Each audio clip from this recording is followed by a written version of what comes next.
Hi friends, welcome back to my YouTube channel. ನಾನು ಇವತ್ತೊಂದು ಹೊಸ ರೆಸಿಪಿ ತೊಗೊಂಡು ಬಂದಿನಿ. ಅದೇನು ಅಂದರೆ ತರಕಾರಿ ಚಪಾತಿ. ಇದು ಮಕ್ಕಳಿಂದ ಹಿಡಿದು ದೊಡ್ಡೋರವರೆಗೂ ತುಂಬ ಇಷ್ಟ ಆಗುತ್ತೆ. ಇದಕ್ಕೆ ಬೇಕಾಗಿರೋಂಥ ಇಂಗ್ರೀಡಿಯೆಂಟ್ಸ್ ಏನು ಅಂತಂದರೆ, ಒಂದು ಗೆಡ್ಡೆಕೋಸು, ಒಂದು ಕ್ಯಾರೆಟ್, ಮತ್ತು ಒಂದು ಮೀಡಿಯಮ್ ಆಗಿರೋಂಥ ಕ್ಯಾಪ್ಸಿಕಮ್, ಮತ್ತು ಒಂದು ಚಿಕ್ಕದಾಗಿರೋ ಈರುಳ್ಳಿ, ಕೊತ್ತಂಬರಿ ಸೊಪ್ಪು, ಆಮೇಲೆ ಜಿಂಜರ್ ಪೇಸ್ಟ್ 1 ಸ್ಪೂನು, ಅಚ್ಕಾರದ ಪುಡಿ, ಜೀರಿಗೆ 1 ಸ್ಪೂನು, ಅರ್ಧ ಸ್ಪೂನ್ ಅರಿಶಿನ ಮತ್ತು ರುಚಿಗೆ ತಕ್ಕಷ್ಟು ಉಪ್ಪು, 1 ಕಪ್ ಗೋಧಿ ಹಿಟ್ಟು. ನೋಡಿ, ನಾನು ಅವಾಗಲೇ ಹೇಳಿದ್ನಲ್ಲ, ಗೆಡ್ಡೆಕೋಸು ಮತ್ತು ಕ್ಯಾರೆಟ್ನ ತುರ್ಕೊಂಡಿದ್ದೀನಿ, ಈರುಳ್ಳಿನ ಚಿಕ್ಕ ಚಿಕ್ಕದಾಗಿ ಕಟ್ ಮಾಡಿ ಇಟ್ಕೊಂಡಿದ್ದೀನಿ, ಆಮೇಲೆ ಕ್ಯಾಪ್ಸಿಕಮ್ನ ಕೂಡ ಕಟ್ ಮಾಡಿ ಇಟ್ಕೊಂಡು ಚಿಕ್ಕ ಚಿಕ್ಕದಾಗಿ, ಕೊತ್ತಂಬರಿ ಸೊಪ್ಪು. ಇದಿಷ್ಟನ್ನು ನಾವು ಒಂದು ಬೌಲ್ಗೆ ಟ್ರಾನ್ಸ್ಫರ್ ಮಾಡ್ಕೊಳ್ಳೋಣ. ಬನ್ನಿ, ಈಗ ಒಂದು ಬೌಲ್ ತೊಗೊಂಡಿದ್ದೀನಿ. ಇವೆಲ್ಲ ಇಂಗ್ರೀಡಿಯೆಂಟ್ಸನ್ನ ಹಾಕಿ ಮಿಕ್ಸ್ ಮಾಡಿ ಕಲಿಸ್ಕೋಬೇಕು. ಈಗ ಫಸ್ಟು ನಾನು ಬೌಲ್ಗೆ ಗೋಧಿ ಹಿಟ್ಟನ್ನ ಹಾಕ್ಕೊತಾ ಇದ್ದೀನಿ, 1 ಕಪ್ ಗೋಧಿ ಹಿಟ್ಟನ್ನ. ಆಮೇಲೆ ನಾನು ಎಲ್ಲ ಹೆಚ್ಚಿಟ್ಕೊಂಡಿರೋಂಥ ತರಕಾರಿ ಮತ್ತು ತುರ್ಕೊಂಡಿರೋದೆಲ್ಲನೂ ಮಿಕ್ಸ್ ಮಾಡ್ಕೊತಾ ಇದ್ದೀನಿ. ಆನಂತರ ಹೇಳಿದ್ನಲ್ಲ, ಅಚ್ಕಾರದ ಪುಡಿ, ಉಪ್ಪು, ಆಮೇಲೆ ಜೀರಿಗೆ, ಅರಿಶಿನ, ಆಮೇಲೆ 1 ಸ್ಪೂನು ಜಿಂಜರ್ ಪೇಸ್ಟು ಎಲ್ಲನೂ ಮಿಶ್ರಣ ಮಾಡ್ಕೊತಾ ಇದ್ದೀನಿ.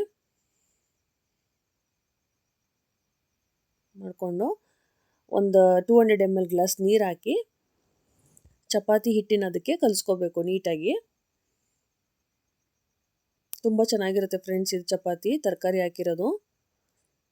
ನೋಡಿ, ಈಗ ಕಲಿಸ್ಕೊಂಡು ಒಂದು ಅರ್ಧ ಗಂಟೆ ಬಿಟ್ಟು ನಾನು ಇದನ್ನು ಉಂಡೆಗಳು ಮಾಡ್ಕೊತಾ ಇದ್ದೀನಿ. ಈ 1 ಕಪ್ಪು ಗೋಧಿ ಹಿಟ್ಟಿನ ಚಪಾತಿ ನೀವು ಮಾಡಿದ್ರೆ ಒಂದು 6 ಪೀಸಷ್ಟು 6 ಚಪಾತಿ ಆಗುತ್ತೆ. ನೋಡಿ, ಈಗ ಇದನ್ನು ಮಾಮೂಲಿ ಹಿಟ್ಟಲ್ಲೇ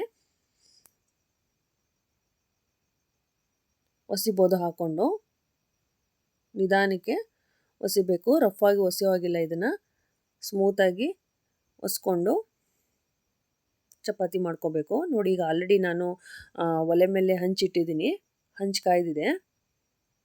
ಈಗ ನಾನು ಒಸ್ತಿರೋಂಥ ಚಪಾತಿನ ಹಾಕೋತಾ ಇದ್ದೀನಿ. ನೋಡಿ, ಇದಕ್ಕೊಂದು 2 ಸ್ಪೂನ್ ಎಣ್ಣೆ ಹಾಕ್ಕೊಂಡು ನಿಧಾನಕ್ಕೆ ಬೇಯಿಸ್ಕೋಬೇಕು ಇದನ್ನು. ನೋಡಿ, ಎಷ್ಟು ಕಲರ್ಫುಲ್ಲಾಗಿ ತರಕಾರಿ ಎಲ್ಲ ಕಾಣಿಸ್ತಿದೆ ಅಲ್ವಾ? ಅದೆಲ್ಲ ಬೇಯೋದಕ್ಕೋಸ್ಕರ 1 ನಿಮಿಷ ಆದರೂ ನಾವು ಬೇಯಿಸ್ಕೋಬೇಕು ನಿಧಾನಕ್ಕೆ. ಈ ಥರ ಸ್ವಲ್ಪ ಪ್ರೆಸ್ ಮಾಡಿ ಬೇಯಿಸ್ಕೋಬೇಕು, ಯಾಕಂದರೆ ಮೇಲ್ಗಡೆ ಇರುತ್ತೆ ಅದು, ಒಳಗಡೆ ಬೇಯ್ದಿರೋದಿಲ್ಲ ತರಕಾರಿ, ಅದಕ್ಕೋಸ್ಕರ. ಚಿಕ್ಕ ಮಕ್ಕಳು ತರಕಾರಿ ಪಲ್ಯಗಳು ಕೊಟ್ಟರೆ ತಿನ್ನೋದಿಲ್ಲ, ಸಲಾಡ್ ಕೊಟ್ಟರು ತಿನ್ನೋದಿಲ್ಲ ಏನಾದರೂ. ಸೊ ಈ ಥರ ನೀವು ಗೋಧಿ ಹಿಟ್ಟಿಗೆ ತರಕಾರಿ ಹಾಕಿ ಮಾಡೋದ್ರಿಂದ ಅದು ಕಲರ್ಫುಲ್ಲಾಗೂ ಇರುತ್ತೆ, ಮಕ್ಳಿಗೂ ಕೂಡ ಇಷ್ಟ ಆಗುತ್ತೆ, ಹಾಗೂ ದೊಡ್ಡವರು ಕೂಡ ತುಂಬ ಇಷ್ಟ ಆಗುತ್ತೆ. ಇದನ್ನು ಲಂಚ್ ಬಾಕ್ಸ್ಗೆ ಅಥವಾ ಬ್ರೇಕ್ಫಾಸ್ಟ್ಗೆ ನೀವು ಯೂಸ್ ಮಾಡ್ಕೋಬೋದು. ಇದಕ್ಕೆ ಚಟ್ನಿ, ಸಾಗು, ಪಲ್ಯ ಅಥವಾ ಏನಾದರೂ ಗೊಜ್ಜು ಯಾವುದ್ರ ಜೊತೆ ಕಾಂಬಿನೇಷನ್ ಮಾಡಿ ಬೇಕಾದ್ರೂ ಈ ಚಪಾತಿನ ತಿನ್ಬೋದು. ನೋಡಿ, ಈಗ ಅದೇ ರೀತಿ ನಾನು 2ನೇ ಚಪಾತಿನೂ ಬೇಯಿಸ್ಕೊತಾ ಇದ್ದೀನಿ.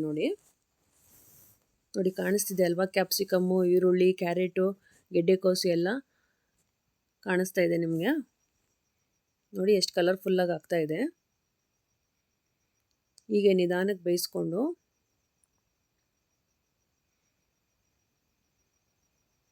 ಮೀಡಿಯಮ್ ಉರಿಲಿ ಬೇಯಿಸ್ಕೋಬೇಕು. ಜೋರು ಉರಿ ಇಟ್ಕೊಂಡ್ರೆ ಸೀದೋಗ್ಬಿಡುತ್ತೆ ಚಪಾತಿ, ಮತ್ತು ಒಳಗಿರೋ ತರಕಾರಿ ಕೂಡ ಬೆಂದಿರೋದಿಲ್ಲ. ಅದಕ್ಕೋಸ್ಕರ ನಿಧಾನಕ್ಕೆ ಬೇಯಿಸ್ಕೊತಾ ಇದ್ದೀನಿ. ನೋಡಿ, ಒಂಥರ ಪರೋಟ ಥರನೂ ಕಾಣಿಸ್ತಾ ಇದೆ, ಚಪಾತಿನೂ ಆಗ್ತಾ ಇದೆ. ನೋಡಿ, ಈಗ ರೆಡಿ ಆಯಿತು ಚಪಾತಿ, ಕಲರ್ಫುಲ್ ಚಪಾತಿ. ನಾನು ಇದ್ರ ಜೊತೆ ಏನು ಕಾಂಬಿನೇಷನ್ ತೊಗೊಂಡಿದ್ದೀನಿ ಅಂದರೆ, ಹೀರೆಕಾಯಿ ಎಣ್ಗಾಯಿ ಮತ್ತು ಸೊಪ್ಪಿನ ಪಲ್ಯ. ಈ ಕಾಂಬಿನೇಷನಲ್ಲಿ ನಾನು ಚಪಾತಿನ ಯೂಸ್ ಮಾಡ್ಕೊತಾ ಇದ್ದೀನಿ. ನೋಡಿ, ಚೆನ್ನಾಗಿ ಕಾಣಿಸ್ತಿದೆಯಲ್ಲ ಫ್ರೆಂಡ್ಸ್? ಇಷ್ಟ ಆದರೆ ಲೈಕ್ ಮಾಡಿ, ಶೇರ್ ಮಾಡಿ ಮತ್ತು ಸಬ್ಸ್ಕ್ರೈಬ್ ಮಾಡ್ಕೊಳ್ಳಿ. Thank you for watching.